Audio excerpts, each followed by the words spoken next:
கிழக்கு நியூஸ் நேயர்களுக்கு வணக்கம். நான் பத்ரி சேஷாத்ரி.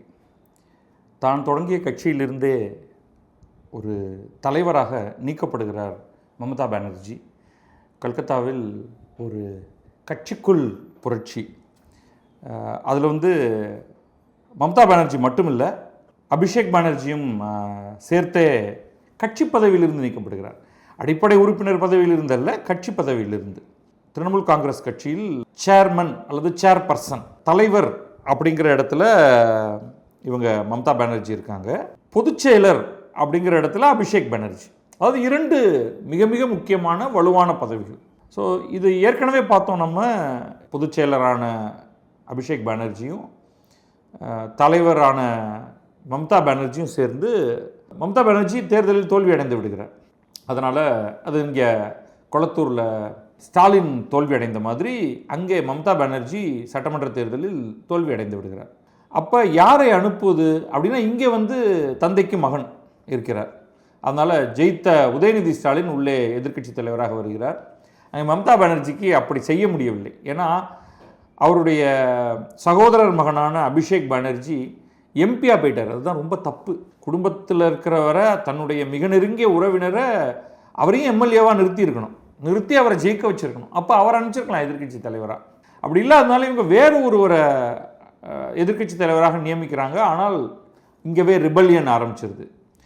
கூட்டமாக அதை ஒரு குழுவினர் எதிர்த்து ரித்தப்ரதா பானர்ஜி அப்படிங்கிறவரை, எல்லாருக்கும் பானர்ஜிங்கிறதுனாலே எல்லாரும் உறவினர் அப்படின்னு நினச்சிக்காதீங்க. பானர்ஜிகள் எல்லாம் உறவினர்னா கல்கத்தாவில் பாதி பேர் ஒருத்தருக்கு ஒருத்தர் உறவினர்.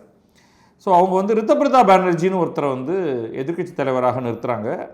அவருக்கு கணிசமான சப்போர்ட் வருது. 80 பேர் திரிணாமுல் எம்எல்ஏக்கள் அசம்பிளியில் இருக்காங்க. அதில் 58 பேர் சேர்ந்து ரித்தப்ரதா பானர்ஜியை தேர்ந்தெடுக்கிறாங்க. இப்போ ரித்தப்ரதா பானர்ஜி என்ன சொல்கிறாருன்னா, எங்களுக்கு 58 இல்லைங்க 65, இன்னும் நிறையா பேர் எங்களோட சேர்ந்துக்கிட்டாங்க. ஸோ 80ல் 65 நாங்கள் தான், ஒரு 15 பேர் தான் அந்த சைடு அப்படின்ட்டு. ஸோ இந்த எம்எல்ஏக்கள் எல்லாம் ஒன்றாக சேர்ந்து ஒரு கூட்டம் நடத்துகிறார்கள். யார்? Rebel MLA. நம்ம ரிபல்னு சொல்கிறோம், பட் அவங்கெல்லாம் நம்மை பொறுத்தவரை இந்த நிமிடம் வரை அவங்கெல்லாம் திரிணாமுல் காங்கிரஸ் கட்சியுடைய எம்எல்ஏக்கள். இவங்க திங்கட்கிழமை நேற்றைக்கு ஒரு கூட்டம் ஒன்றை நடத்தி, அதில் தான் இந்த கொல்கத்தாவில் ஒரு கூட்டம் நடத்தி இந்த முடிவை எடுக்கிறார்கள். இனிமேல் மம்தா பானர்ஜி சேர்பர்சன் கிடையாது, அபிஷேக் பானர்ஜி பொதுச் செயலர் கிடையாது, மாறாக அரூப் ராய், அவர் முன்னாள் அமைச்சராக இருந்தவர், அரூப் ராய் தான் இனிமேல் புதிய தலைவர், சேர்பர்சன். ஏற்கனவே நம்ம ரித்தப்ரதா பானர்ஜியை எதிர்க்கட்சி தலைவராக தேர்ந்தெடுத்தாயிற்று. ஜெனரல் செக்ரட்டரி அப்படிங்கிறதுக்கு யார் யார் அப்படின்னா, ரித்தப்ரதா பானர்ஜி, சந்தீபன் சாஹா, ஜாவேத் கான். எதிர்ப்புரட்சி உள்ள நடக்குது இல்லையா, அது மதம் தாண்டிய புரட்சியாக அதை நீங்கள் பார்க்கணும். அதனால தான் அந்த ஜாவேத் கான்கிற பேர் முக்கியம். இதோ முஸ்லீம்கள் எல்லாம் மம்தா பானர்ஜியை ஆதரிப்பார்கள் அப்படிங்கிறது இல்லை. இந்த இப்பொழுது ஒரு 65 எம்எல்ஏக்கள் ரித்தப்ரதா பானர்ஜியை பின்பற்றி வந்திருக்கிறவர்களில் முஸ்லீம்களும் அடக்கம் அப்படிங்கிறது ஞாபகம் வச்சுக்கோங்க. இதை தவிர மேலும் சில பேர் கட்சியுடைய துணைத் தலைவர்களாக, தலைவராக அரூப் ராயும், பொதுச் செயலர்களாக 3 பேர், அதில் ரித்தப்ரதா பானர்ஜியும், துணைத் தலைவர்களாக முன்னாள் கல்கத்தா மேயராக இருந்த ஃபர்ஹாத் ஹக்கீம், முன்னாள் அமைச்சர்கள் அரூப் பிஸ்வாஸ், ரத்தின் கோஷ், இவங்கெல்லாம் கட்சியுடைய துணைத் தலைவர்களாக நியமிக்கப்படுகிறார்கள். எம்எல்ஏ அக்ருசமான் அப்படிங்கிறவர் இவர் ரகுநாத்கஞ்ச் தொகுதி எம்எல்ஏ அக்ருசமான் அப்படிங்கிறவர் பொருளாளராக தேர்ந்தெடுக்கப்பட்டார். So full set of office bearers கம்ப்ளீட்டாக முன்னாடி இருக்கிறவங்க எல்லாரையும் தூக்கி போட்டுட்டு, முக்கியமாக மம்தா பானர்ஜியும் அபிஷேக் பானர்ஜியும் இறக்கி விட்டுட்டு, இவங்க ஒரு செட் ஆஃப் நியூ ஆஃபீஸ் பேரர்ஸை கொண்டு வந்துட்டாங்க. பண்ணிவிட்டு அவங்க என்ன சொல்கிறாங்கன்னா, தேர்தல் ஆணையம் கொடுத்திருக்கக்கூடிய விதிகளின்படி நாங்கள் இதனை செய்திருக்கிறோம், தேர்தல் ஆணையத்தை தொடர்பு கொண்டு இந்த தகவல்களை எல்லாம் சொல்லப் போகிறோம், new set of office bearers என்பது நாங்கள் தான் அப்படிங்கிறத சொல்லிடுவோம், எல்லாமே சட்டப்பூர்வமாக நடந்தேறி இருக்கிறது அப்படின்னு ரித்தப்ரதா பானர்ஜி. இப்பொழுது அவர் பொதுச் செயலர் ரித்தப்ரதா பானர்ஜி, பொதுச் செயலர் மற்றும் எதிர்க்கட்சி தலைவர். இல்லைங்க, ஏற்கனவே ஒரு மீட்டிங் நடந்ததுங்களே, காளிகாட்டில் ஒரு மீட்டிங் நடந்து அதில் வந்து மீண்டும் ஒரு முறை மம்தா பானர்ஜியை சேர்பர்சனாகவும் அபிஷேக் பானர்ஜியை பொதுச் செயலராகவும் தேர்ந்தெடுத்திருக்காங்களே, அப்படின்னா வந்து நாங்கள் அதை பற்றி கவலைப்படவில்லை, இப்பொழுது நடந்தது தான் உண்மையான திரிணாமுல் காங்கிரஸின் கூட்டம் அப்படின்னு சொல்லிட்டாங்க. சரி, இந்த இடத்துல ஒரு சின்ன பிரேக் விட்டுட்டு நம்ம ஒரு சில விஷயங்களை பார்த்துட்டு திரும்ப செய்திக்குள்ளே வருவோம். ஸோ பொதுவாக இந்த மாதிரி வந்து நமக்கு தெரிஞ்ச விஷயத்துலேருந்து ஆரம்பிப்போம். இப்பொழுது பாட்டாளி மக்கள் கட்சி யாருடையது? அன்புமணி ராமதாஸுடையதா, அவருடைய தந்தை மருத்துவர் ராமதாஸுடையதா அப்படிங்கிறதுல ஒரு சின்ன போராட்டம் இருக்குது. அப்போ இந்த போராட்டத்துக்கு வந்து என்ன பண்ணுவாங்கன்னா சட்ட போராட்டமாக தான் மாறும். ஸோ சட்ட போராட்டமாக மாறும் பொழுது உடனடியாக அவங்க வந்து சில சமயம் அவங்க வந்து ஹைகோர்ட்டுக்கு போகிறாங்க, சுப்ரீம் கோர்ட்டுக்கு போகிறாங்க. இந்த சுப்ரீம் கோர்ட், ஹைகோர்ட் எல்லாமே அவங்கள வந்து ஐயா இங்கே முதல்ல வராதிங்க, உரிமையியல் நீதிமன்றம் நீங்கள் எங்கே ரெஜிஸ்டர் பண்ணியிருக்கீங்களோ அந்த இடத்துல உரிமையியல் நீதிமன்றத்துக்கு போங்க, ஒரு சிவில் கோர்ட்டுக்கு போங்க, அதுதான் ட்ரையல் கோர்ட். அங்கே தான் நீங்கள் போய் முதல்ல யாருக்கு சொந்தம் கட்சி அப்படிங்கிறத சான்றாதாரங்களோடு நீங்கள் வந்து ப்ரெசென்ட் பண்ணணும். ஒரு பக்கம் தேர்தல் ஆணையத்துக்கிட்ட தனியாக போய் யாரை தலைவராக கட்சிக்கு அங்கீகரிப்பது அப்படின்னு நீங்கள் வந்து அது ஒன்று தனியாக பண்ணிக்கணும். பட் கட்சி யாருக்கு சொந்தம், உரிமை சம்பந்தமானது அப்படின்னா அது வந்து சிவில் கோர்ட் அதை ஹேண்டில் பண்ணும். அது முடிந்து அது ஏதோ ஒரு தீர்ப்பை கொடுத்ததற்கு பிறகு தான் நீங்கள் அதற்கு அடுத்த கட்டமாக உயர்நீதிமன்றத்துக்கோ உச்ச நீதிமன்றத்துக்கோ போக முடியும். எடுப்பில் இந்த உரிமையியல் நீதிமன்றத்துக்கிட்ட பேசாமல் நேரடியாக நீங்கள் ஹைகோர்ட், சுப்ரீம் கோர்ட்டுக்கெல்லாம் போக முடியாது அப்படிங்கிறது வந்து விளக்கமாக சொல்லிட்டாங்க இதுக்கு முன்னாடியே. அப்போ இங்கேயும் என்ன நடக்கும்னு நான் இப்போயே சொல்லிடுறேன். இது வந்து கல்கத்தாவில் ரெஜிஸ்டர் பண்ணியிருக்கக்கூடிய ஒரு கட்சி அப்படின்னு நம்ம வச்சுக்கிட்டோம்னா, கல்கத்தாவில் சிவில் கோர்ட்டில் இவங்க இது ப்ராபப்ளி செஷன்ஸ் கோர்ட்டாக இருக்கலாம், சீஃப் மேஜிஸ்ட்ரேட் கோர்ட்டாக இருக்கலாம். அது வந்து ஃபர்தர் டீட்டெயில்ஸ் எனக்கு தெரியல, எங்கே வந்து இதை ஃபைல் பண்ண போகிறாங்கன்ட்டு. அங்கே போய் அதை வந்து அதுக்குன்னு ஒரு கிளாரிட்டி இருக்கும், அங்கே போய் பண்ணணும். இன்கேஸ் இவங்க ஃபைட் பண்ணிட்டாங்கன்னா, இல்லைன்னா கட்சி இரண்டாக பிளந்தது, நான் அந்த பக்கம் நீ இந்த பக்கம், கட்சி யாருக்கு சொந்தம் அப்படின்னா கட்சியுடைய கட்டடங்கள், கட்சியுடைய பணம், இது எல்லாம் இருக்குது. இப்போ இந்த குரூப் என்ன சொல்லுவாங்க அப்படின்னா, இதுலேயும் நிறையா மைனர் விஷயங்கள்லாம் இருக்குது. கோர்ட் இதை பல விதங்களில் ஹேண்டில் பண்ணியிருக்கு. தேர்ந்தெடுக்கப்பட்ட எம்எல்ஏக்களில் யார் எவ்வளோ பக்கம் அது பார்த்தா கிளியராக தேர்ந்தெடுக்கப்பட்ட எம்எல்ஏல மெஜாரிட்டி ரிதப்ரதா. நம்ம இப்போ வந்து இதை ரொம்ப சிம்பிளாக மமதா பானர்ஜி வர்சஸ் ரிதப்ரதா பானர்ஜி. மமதாங்கிறவங்க பெண், ரிதப்ரதா ஆண்.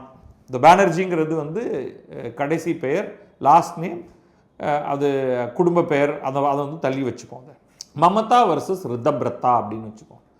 ஸோ எம்எல்ஏக்கள் யார் பக்கம் அதிகம்? ரிதப்ரதா பக்கம். எம்பிக்கள் யார் பக்கம் அதிகம்? கேட்கவே வேண்டாம். ஆனால் அந்த ஒரு துண்டு பிச்சுக்கிட்டு நாங்கள் வேறு கட்சி அப்படின்னு சொல்லிட்டாங்க அவசர கணக்கு காரணமாக. But when push comes to shove அவங்க சொல்லுவாங்க, நாங்கள்லாம் வந்துங்க இந்த பக்கம்தான், ஆனால் நாங்கள் வந்து கட்சி தாவல் தடை சட்டம் போன்ற பல்வேறு குழப்பங்கள் இருக்கும் காரணத்தால் நாங்கள் வேறு ஒரு கட்சியோடு இணைந்துட்டோம், இதுதான் உண்மையான திரிணாமுல் அப்படின்னு நீங்கள் சொல்லிட்டீங்கன்னா நாங்கள் மீண்டும் அப்படியே லாக் ஸ்டாக் அண்ட் பேரல் திரிணாமுலுக்குள்ளே வந்துடுவோம் என்று அவர்கள் சொல்லக்கூடும். அடுத்தது வந்து கட்சி அமைப்புன்னு ஒன்று பார்ப்பாங்க. கட்சி அமைப்புன்னா மாவட்ட செயலாளர்கள் அந்த மாதிரிலாம் இருக்கு இல்லையா, அந்த மாதிரி வேரியஸ் ஆஃபீஸ் பேரர்ஸ் இப்போ வந்து ஏற்கனவே இவங்க செலக்ட் பண்ணிட்டாங்க. ஆனால் நீங்கள் வந்து இந்த செயற்குழு, பொதுக்குழு அப்படின்லாம் இருக்கும். அப்புறமா மாவட்ட செயலாளர்கள், அதுக்கு ஒரு கணக்கு எடுப்பாங்க. அந்த கணக்கு எப்படி இருக்குது, அதாவது கட்சியுடைய ஸ்ட்ரக்சர், தேர்ந்தெடுக்கப்பட்டவர்களுடைய கணக்கு ஒரு மாதிரி இருக்குது, கட்சி ஸ்ட்ரக்சர் வேறு மாதிரி இருக்கா அப்படின்னு எனக்கு கேட்டால் it can become very risky. ஏன்னா இந்த நேரத்தில் இவங்க எல்லாரையும் ஃபோனில் போட்டுக்கிட்டே இருப்பாங்க. அப்போ அவங்க என்ன மாதிரி, எதனால் இந்த ஒரு விஷயம் நடக்குதுன்னா, அபிஷேக் பானர்ஜியும் மம்தா பானர்ஜி முன்னின்று செய்தார்களா இல்லையா தெரியாது, ஒரு கிரிமினல் எம்பையரை அவங்க உருவாக்கியிருந்தாங்க கடந்த 15 ஆண்டுகளில். அதை அபிஷேக் பானர்ஜி முன்னின்று நடத்தியதாக நமக்கு ஒரு மாதிரி ஊகிக்க முடிகிறது. அப்போ இவங்க எல்லாருக்கும் என்ன பயம் வந்துருச்சுன்னா, இப்போ கட்சி மாறி வேறு கட்சி ஆட்சிக்கு வந்துருச்சு, ஆட்சி மாறி விட்டது. இந்த சமயத்தில் நான் போய் அந்த இடத்துல மம்தா பானர்ஜியோடு ரொம்ப நெருக்கம் காட்டினால் நம்மளையும் கம்பி எண்ணெய் விட்டுருவாங்க. ஏன்னா நீங்கள் வந்து இவ்வளவு சொத்து வந்திருக்கு, இவ்வளவு இது பணம் அடிச்சிருக்கீங்க, ஏகப்பட்ட பேர் கம்ப்ளைண்ட் கொடுக்க ஆரம்பிச்சிட்டாங்க. அப்போ அதெல்லாம் உங்களுக்கு வந்து ஒரு மிகப்பெரிய நெகட்டிவாக வரும்.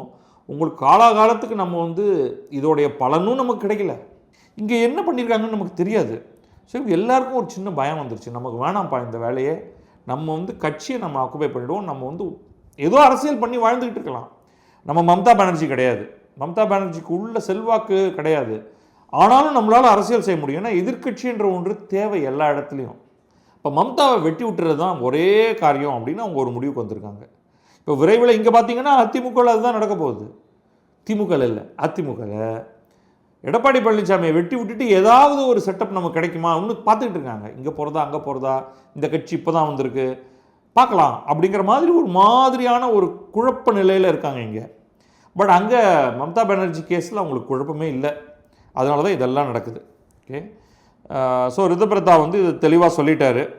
இப்போ என்ன பாருங்கள், முதல்ல ரிதபிரதா வந்து அதாவது மல்டிபிள் ஸ்டேஜஸ் ஆஃப் செப்பரேஷன் எடுத்தடுப்புலையே இல்லை. முதல்ல ரிதபிரதா வெளில வந்த உடனே அவர் என்ன சொன்னார்னா, எங்களுக்கு அபிஷேக் பானர்ஜி வேண்டாம், ஆனால் எங்களுடைய ஆலோசகராக மம்தா பானர்ஜி எப்போதும் இருக்க வேண்டும் அப்படின்னு தான் முதல்ல அவர் ஆரம்பித்தது. அப்போ என்றைக்கு அவர் வந்து எதிர்க்கட்சி தலைவராக தன்னுடைய பெயரை மற்றவர்கள் முன்மொழிந்த போது.